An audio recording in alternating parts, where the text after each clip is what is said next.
राम राम जी। जय श्री राम। हर हर महादेव। शाहजहांपुर में नकली ब्रिगेडियर पकड़ा गया। 21 साल उम्र थी। एक हैरियर गाड़ी पे 2 बॉडीगार्ड और एक ड्राइवर लेके घूमता था। मात्र 21 साल की उम्र में ब्रिगेडियर की वर्दी पहन के घूमता था। 2-3 दिन काफी चर्चा में रहा ये, तो मैंने भी उस पर एक वीडियो बनाई। तो उस वीडियो में मैंने बलिया वाले सौरभ सिंह का जिक्र किया था। तो बहुत लोगों ने कहा कि आप वो किस्सा दोबारा सुनाइए। तो ये बात है साहब 2000 शायद 4 या 5 की, या उसी के आसपास की। मतलब आज से 20-22 साल पुरानी बात हो गई। बलिया का एक लड़का था सौरभ सिंह। वो आईआईटी की तैयारी करने के लिए कोटा गया था। वहां उसने अपने बाप को यह बताया था कि मैं बंसल कोचिंग में पढ़ने के लिए कोटा जा रहा हूं। वहां गया, 2-3 साल रहा। फिर वहां से जब वापस आया तो उसने अपने फादर को बताया कि तब मेरा नासा में सिलेक्शन हो गया है, मैंने नासा की परीक्षा पास कर ली है। उस परीक्षा में हमारे राष्ट्रपति जी भी फेल हो गए थे। अब एपीजे अब्दुल कलाम, जो कि उन दिनों प्रेसिडेंट थे, बहुत बड़े स्पेस साइंटिस्ट थे, देश के महामहिम राष्ट्रपति थे। तो उस एग्जाम में वो भी फेल हो गए थे जो मैंने पास कर लिया। और एक कल्पना चावला उसमें पास हुई थी, एक मैं पास हुआ हूं। तो तब गांव का सीधा साधा भोला भाला बाप, बलिया जिले का रहने वाला था।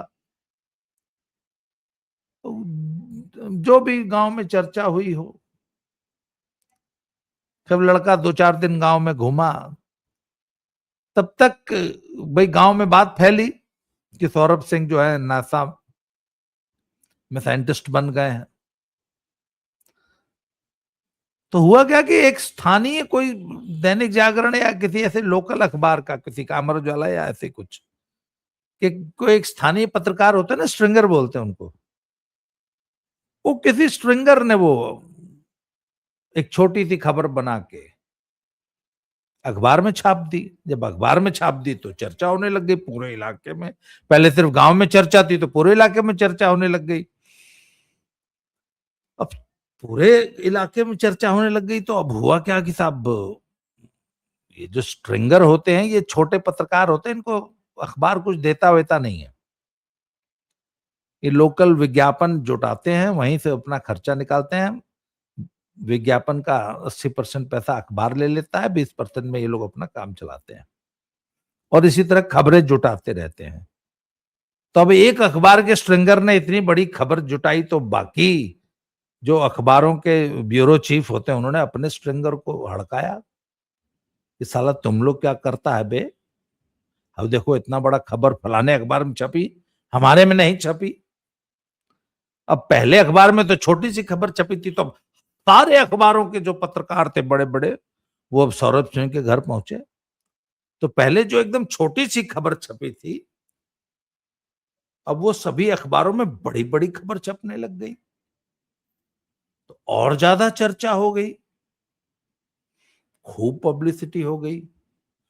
पर ये वो उस जमाने में सोशल मीडिया नहीं था। मुख्य अखबार और टीवी चैनल ही 2 ही थे बस। तो फैलते फैलते खबर फैल गई। अब अखबारों में बड़े बड़े इंटरव्यू छपने लगे। और जो खबर पहले कहीं पीछे 2-3 चौथे पेज पे या बलिया वाले पेज पे छपती थी, अब वो प्रमुख संस्करणों के फ्रंट पेज पे आ गई खबर। हफ्ते भर के अंदर ये सब कुछ हो गया कि सौरभ सिंह इतना बड़ा scientist, NASA, APJ Abdul Kalam जिस परीक्षा में फेल हो गए थे उसमें सौरभ सिंह पास हो गया। अब साहब मचा पंचक पूरे पूर्वांचल में।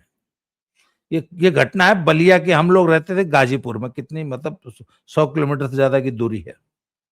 हमारे उधर भी हल्ला, अखबारों में सिवाय सौरभ सिंह के और कोई चर्चा ही नहीं होती थी। तो साहब अब जब इतनी चर्चा हो गई तो पहले प्रधान जी लोग पहुंचने लग गए सौरभ सिंह के घर। उसके बाद अब स्थानीय विधायक जी को पता लगा तो विधायक जी भी पहुंच गए। अब जब विधायक जी जब मुबारकबाद देंगे तो सांसद जी कैसे पीछे छूट जाएंगे? उनके इलाके का लड़का, उन्होंने अपने लेवल पे प्रचार किया। मतलब यहां तक चर्चा पहुंची, आपको विश्वास नहीं होगा। आज के जो लोग इस कहानी को, हालांकि मैंने ये कहानी अपने पिछले चैनल पे दद्दा की खरी खरी पे बहुत पॉपुलर हुई थी ये स्टोरी मेरी, तो लोग बताते हैं कि साहब चर्चा हुई उत्तर प्रदेश विधानसभा में और बाकायदा अभिनंदन प्रस्ताव पढ़ा गया विधानसभा के अंदर। और आई थिंक जहां तक मुझे याद है कल्याण सिंह जी मुख्यमंत्री थे, और विधानसभा में सभी विधायकों ने सौरभ सिंह के लिए अपना एक दिन का वेतन जो है वो दिया, जो कि उस जमाने में लाखों रुपया था। अब साहब असली बमचक अब मचा और बड़े बड़े अभिनंदन समारोह होने लग गए। पूरा बलिया के अखबार, मतलब मुझे याद है 1 महीना तक अखबारों में सिर्फ और सिर्फ सौरभ सिंह छपते थे। आज फलानी जगह अभिनंदन हुआ, आज फलानी जगह जुलूस निकला, आज फलानी जगह माला पहनाई, आज फलाने गांव में गए थे, आज फलाने गांव में इनविटेशन था, आज वहां आशीर्वाद लेने गए, आज वहां पे आशीर्वाद दिए, स्कूलों में इनविटेशन आने लग गई। तो सब जुलूस निकलने लग गए। अच्छा, ये पढ़े थे, कोई ज्ञान पीठिका स्कूल था, सीबीएसई का स्कूल था, उसकी कोई प्रिंसिपल थी रीना सिंह या रीना पांडे, यही कुछ नाम था उनका। उन तक बात पहुंची, तब अब उन तक, अब आप जानते हैं कि सीबीएसई स्कूल की तो इसी सब प्रोपेगेंडा और शोषा पे जीवित रहते हैं। अब उनको अच्छा उनकर पढ़ावल लिखा जो ना नासा साइंटिस्ट हो गया। अब स्कूल की मैडम लगी फुदकने कूदने लगी, वो भी घूम घूम के इंटरव्यू देने, हमार लड़का बहुत होनहार रहल। और बाकायदा पूरा झुआ भर फ्रूट और फल और माला और फूल लेके पहुंची सौरभ सिंह के घर रीना सिंह, रीना मैडम, और एकदम भर अखबारी जो ना सौरभ सिंह को भर ली। वो फोटो मुझे वो फोटो इसलिए याद है क्योंकि लोगों ने रीना सिंह को मालाओं से लाद दिया था जब वो सौरभ सिंह के घर पहुंची हैं। और सौरभ सिंह तो खैर माला पहन के घूम ही रहे थे 1 महीने से। तो रीना सिंह ने सौरभ सिंह को मालाओं से लाद दिया और बाकी लोगों ने रीना मैडम को, और क्या अखबारी में भर के जो है हमार ललना, हमार लड़का, हमारा पढ़ाया हुआ स्टूडेंट है। उसके बाद क्या हुआ था कि साहब रीना मैडम ने राष्ट्रपति भवन को मेल लिखी कि साहब हमारा स्कूल का स्टूडेंट है, इतना होनहार है, ऐसे ऐसे नासा का एग्जाम पास किया है। फिर उसमें ये नहीं लिखी कि आप उसमें फेल हो गए थे, हमारा लड़का पास कर लिया है, तो हम राष्ट्रपति जी आपसे मिलना चाहते हैं। तो हमारे राष्ट्रपति जी इतने भोले भाले सीधे साधे बड़े प्यारे थे आदमी थे, उन्होंने कहा आ जाओ भाई, आ जाओ बेटा। उन्होंने राष्ट्रपति जी की तरफ से राष्ट्रपति भवन से क्लियरेंस आ गया, यहां जी आइए आप इतनी तारीख को इतने बजे राष्ट्रपति जी आपसे मिलेंगे। अब भैया फिर अखबारों में पंचक, ओ तेरी, राष्ट्रपति भवन से बुलावा आया है सौरभ सिंह को, रीना मैडम सौरभ सिंह को लेकर राष्ट्रपति भवन जाएंगी। अब साहब हुआ क्या कि यहां से राष्ट्रपति भवन जाने के लिए ट्रेन में सीट बुक हुई कैफियत एक्सप्रेस। कैफियत वो ट्रेन है जो कि आजमगढ़ से चलती है दिल्ली के लिए, और आजमगढ़ के हुए हैं कैफी आजमी साहब। तो उनकी बेटी शबाना आजमी जब राज्यसभा की सांसद हुई थी तो उन्होंने अपने पिताजी के नाम पे, और आजमगढ़ वैसे भी थोड़ा सा कट ऑफ सा रहता है ना, क्योंकि अलग रूट पे पड़ जाता है, तो आजमगढ़ से उन्होंने एक ट्रेन चलवाई थी कैफियत एक्सप्रेस। अभी भी बड़ी पॉपुलर ट्रेन है आजमगढ़ वालों के लिए, लखनऊ होकर जाती है। तो कैफियत में सब एसी 2 टायर में 2 सीट बुक हुआ, और आजमगढ़ का वो जो रेलवे स्टेशन है वो है सौरभ सिंह के घर से करीब रहा होगा 30-40 किलोमीटर, ऐसे ही कुछ। मुझे याद है हजारों की संख्या में लोगों का हुजूम। लोग बताते हैं कि 1000 तो कारें रही होंगी उस जमाने में, या 100, 200, 400 जितनी भी गाड़ियां रही होंगी, 100, 200, 400, 1000 गाड़ियों का काफिला फूल माला से लदा हुआ। सोच के देखिए, हजारों लोग सौरभ सिंह को आजमगढ़ रेलवे स्टेशन पे सी ऑफ करने गए थे।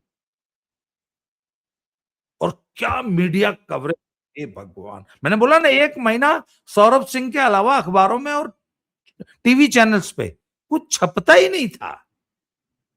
सिर्फ एक ही मैटर चलता था, सौरभ सिंह। कितना बड़ा जुलूस रहा होगा, पता नहीं सच है या झूठ है। मैंने तो सुना कि हाथी पे चढ़ा के जुलूस निकाला गया था। अब बलिया वाले जिन लोगों को याद होगा बताएंगे। और कहने का मतलब बहुत अभिनंदन समारोह हुए थे। तो हजारों लोगों का समूह जो है इनको आजमगढ़ स्टेशन पे सी ऑफ करने गया दिल्ली के लिए। तो रीना मैडम और सौरभ सिंह दिल्ली के लिए रवाना हुए कैफियत एक्सप्रेस से। अच्छा, विडंबना देखिए कि इतने अखबार, इतने सब कुछ। खैर उस जमाने में इंटरनेट वगैरह का ऐसा कोई प्रचलन तो नहीं था, सोशल मीडिया था नहीं, इंटरनेट भी नाम मात्र का ही था, बस नहीं था मान लीजिए। पर फिर भी कुछ तो आदमी क्रेडेंशियल्स चेक करता है ना, पूछ लेता है कि जरा दिखाइए कौन सा सर्टिफिकेट है। एक फर्जी सर्टिफिकेट भी चला रखा था इसने नासा से। तो किसी एक खोजी पत्रकार ने मेल वेल लिखी या जो भी किया हो नासा से, तो नासा को जो चिट्ठी लिखी गई कि साहब ऐसे ऐसे हमारे यहाँ के सौरभ सिंह आपकी किसी परीक्षा में पास हुए हैं, तो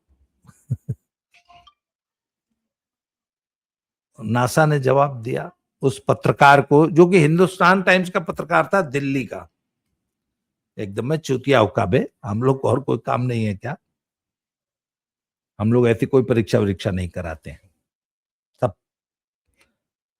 उसके बाद वो पत्रकार कोटा गया। जब ये सब चल रहा था पूर्वांचल और पूरे देश के अखबारों में, तब एक पत्रकार जो है वो जांच कर रहा था, हिंदुस्तान टाइम्स वाला, दिल्ली वाला। फिर वो गया कोटा, वहां पे लिखा गया था कि बंसल कोचिंग का छात्र है।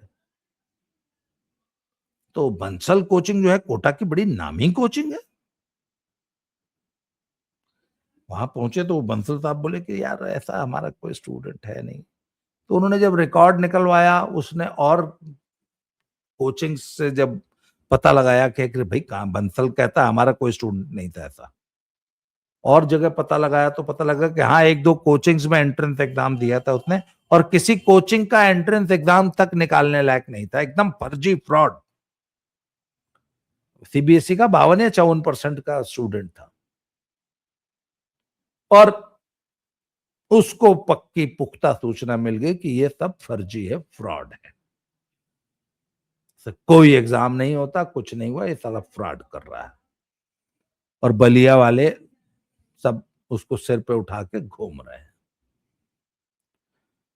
तो भैया इधर रात को ये लोग कैफियत से चढ़े, प्रेसिडेंट हाउस पहुंचने के लिए दिल्ली पहुंचे। उधर दिल्ली के अखबार छपे, उसमें हिंदुस्तान टाइम्स के फ्रंट पेज पे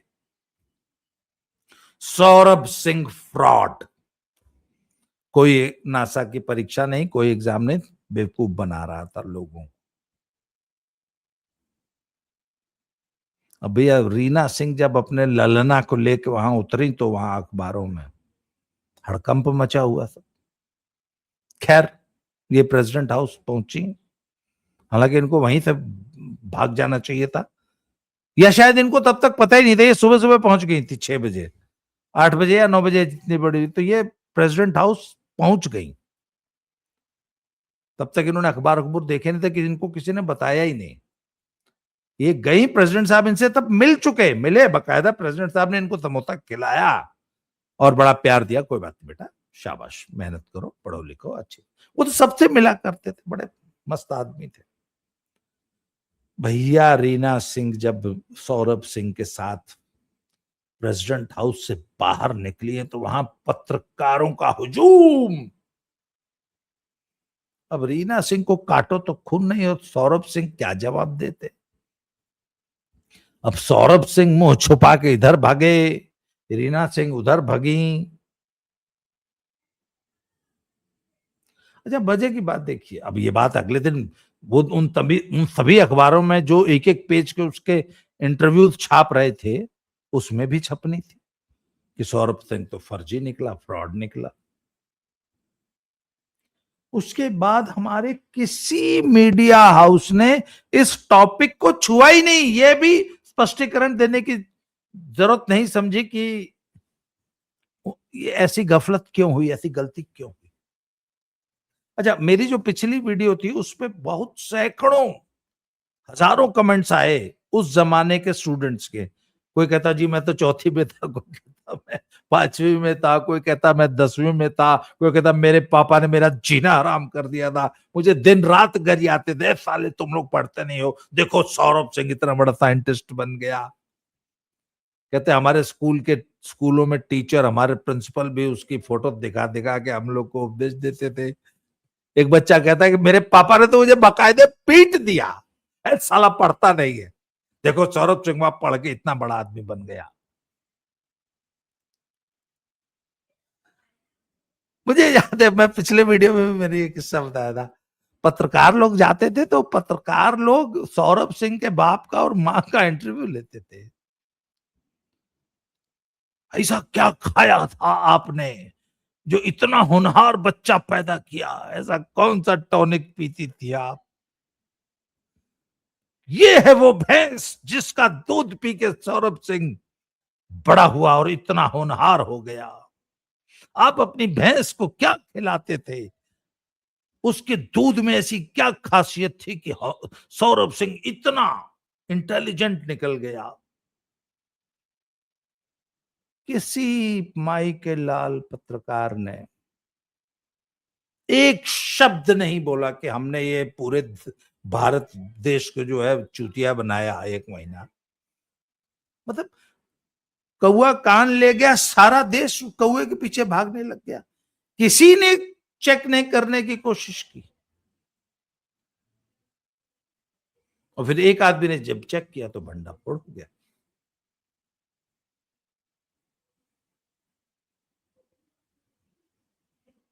मैं ना हमेशा एक बात कहता हूं, ये जो लड़का ब्रिगेडियर की नकली वर्दी पहन के घूम रहा था, और सौरभ सिंह जो नासा का नकली साइंटिस्ट बना, ये नौबत आती क्यों है? जब आप अपने निकम्मे, नकारा, नालायक बच्चों पे अपनी महत्वाकांक्षा, अपनी आत्मश्लाघा, आप तो जिंदगी में डॉक्टर इंजीनियर बने नहीं तो आपको हमारा बेटवा डॉक्टर बनेगा, हमारा बेटवा इंजीनियर बनेगा, ये देखते नहीं कि बेटवा की औकात क्या है, उसको कुछ पढ़ना लिखना आता भी है कि नहीं है। उसको जब आप डॉक्टर इंजीनियर बनने के लिए भेज देते हैं ना, और बेटवा जाके कुछ दिन तो वो भी शौक शौक में बहुत जाता है, फिर थोड़े दिन में समझ जाता है नहीं मेरे बस का कुछ नहीं। पर आप इतनी महत्वाकांक्षा पाल लेते हैं,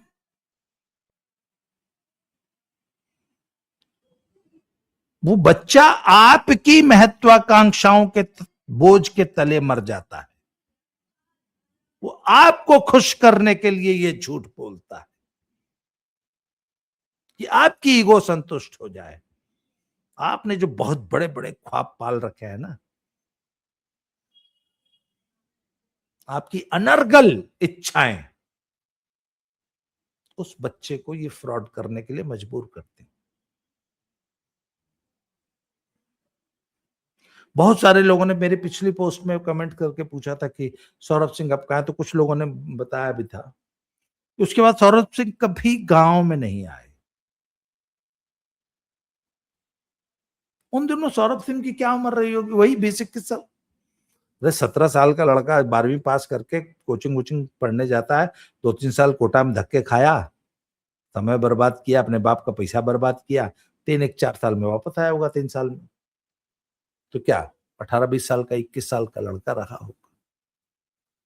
उसको ये थोड़ी नहीं मालूम था कि इतना बड़ा फ्रॉड अखबार वाले रच देंगे।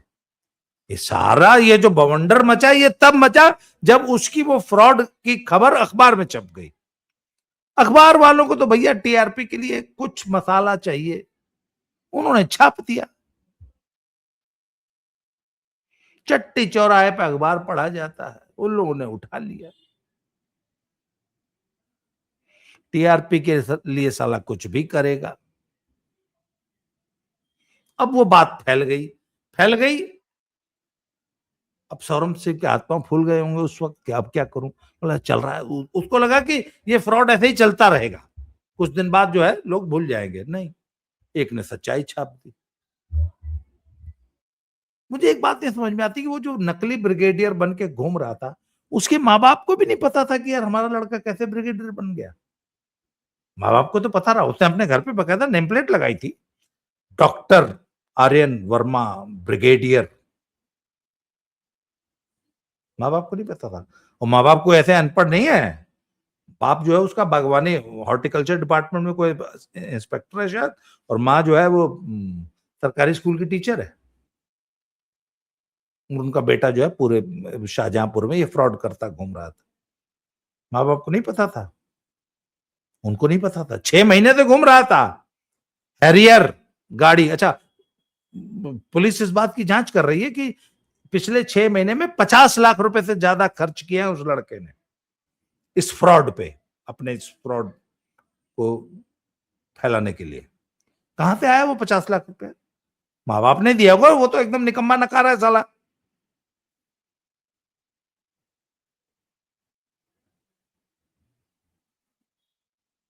तो आपको नहीं लगता कि बच्चों की इस दुर्दशा के लिए माँ बाप दोषी है?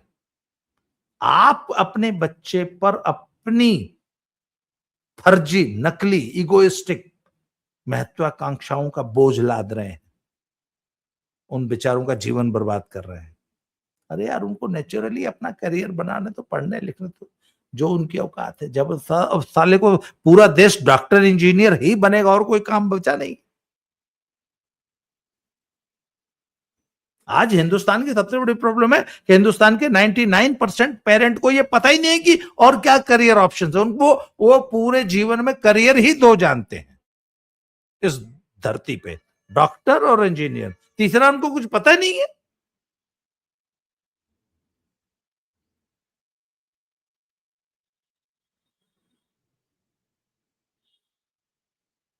ऐसे चीज में धकेल देते जहां 99.9% फेलियर ही है, सेलेक्ट होना ही नहीं है, सीटें ही इतनी नहीं है। और देश में फेलियर्स की, लूजर्स की एक जमात खड़ी कर दी है। आप कोटा जाके देखिए, जो इतनी आत्महत्याएं होती है, इतना कुछ क्यों? कोटा लूजर्स और फेलियर्स का एक पूरा बड़ा विकराल एक इकोसिस्टम, एक शहर खड़ा हो गया है, जहां हर हर बच्चा डरा हुआ है, सहमा हुआ है। माँ बाप को क्या मुंह दिखाएगा, आगे भविष्य में करेगा क्या, समाज में क्या मुंह दिखाएगा? कि नीट जेई तो क्लियर होगा नहीं, बच्चा जानता है। और एक शहर में ऐसे 5-10 लाख लूजर्स, फेलियर्स छोड़ दो, क्या हाल होगा? जैसे वो बताते हैं ना कि महाभारत के बाद पूरे समाज में सिर्फ विधवाएं ही थी, विधवाएं और अनाथ बच्चे थे। क्या समाज रहा होगा?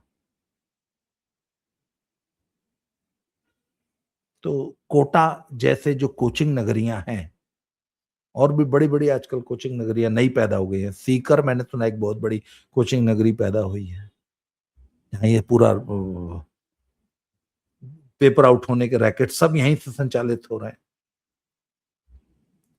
तो इन कोचिंग नगरियों में ऐसे ही फेलियर देन लूजर, डिप्रेस्ड बच्चों की एक फौज वहां रह रही है,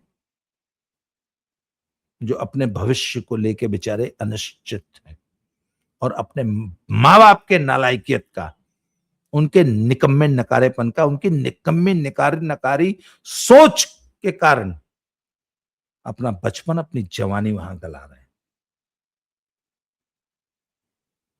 यही हाल आप न्यू राजेंद्र नगर और मुखर्जी नगर में जाके देखिए। लाखों युवा यूपीएससी की तैयारी के नाम पे अपना जीवन बर्बाद कर रहे हैं। ये भारत की सामूहिक सोच का परिणाम है, जहां पे सिर्फ अच्छा, दूसरी सरकारी नौकरी की, आज सरकारी नौकरी के अलावा इस धरती पे कुछ है नहीं, रोजगार माने सरकारी नौकरी। यही हमारा पूरा विपक्ष का इकोसिस्टम, पूरे समाज का इकोसिस्टम ने एक बात लोगों के दिमाग में भर दी है कि सिर्फ और सिर्फ सरकारी नौकरी और डॉक्टर इंजीनियर, यही तीन चीज बची। इससे बाहर आना पड़ेगा। जब तक नहीं आएंगे, ये नकली ब्रिगेडियर और नकली नासा साइंटिस्ट ऐसे ही समाज में बनते रहेंगे, निकलते रहेंगे। आज के लिए वीडियो में इतना ही। अगले वीडियो में दोबारा मिलते हैं। Thank you very much. जय श्री राम। हर हर